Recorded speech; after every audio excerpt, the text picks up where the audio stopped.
ஒரு வீடு இல்லாத நாள்தான் என் அம்மா அப்பா இல்லாம போனார்கள். நான் அந்த தவறு மீண்டும் செய்ய மாட்டேன். அப்பாவின் கனவு நான் நிறைவேற்றுவேன் என்று சின்னு உறுதியாகவே இருந்தது. அன்று முதல் சின்னு தன் வேலையை தொடங்கியது. காலையில சூரியன் உதயமாகறதுக்கு முன்பே எழுந்து மென்மையான புல்லு, இலைகள், உதிர்ந்த இலைகள் மற்றும் வலுவான குச்சிகளை தேடி அலைந்தது. சில நாட்கள் காற்றலாவி கீழே விழுந்தது. சில நாட்கள் மலையில நினைந்து போனது.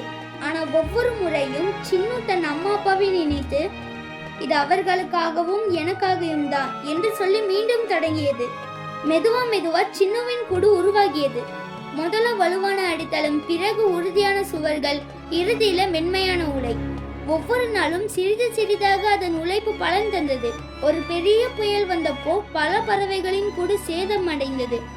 ஆனால் சின்ன கூடு உறுதியாகவே நின்றது. மழை நின்ன பிறகு அதோட நண்பர்கள் வியப்போட வந்து பார்த்தார்கள்.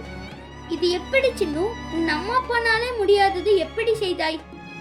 சின்னு அமைதியாகவே சொன்னது, என் அம்மா அப்பாவின் மரணம் எனக்கு ஒரு பாடத்தை கற்றுக் கொடுத்தது. வீடு இல்லாதது எவ்வளவு ஆபத்தானது என்பதை. நான் அவர்களின் கனவு நிறைவேற்றினேன். ஒவ்வொரு நாளும் சிறிய சிறிய முயற்சினால பெரிய பெரிய கனவு நிறைவாக்க முடியும் என்று சின்னு தன் அழகான கூடில் அமர்ந்து அந்த வானத்தை பார்த்தது. அது இப்போ புது இளம் பறவைகளுக்கு ஊக்கம் கொடுத்தது.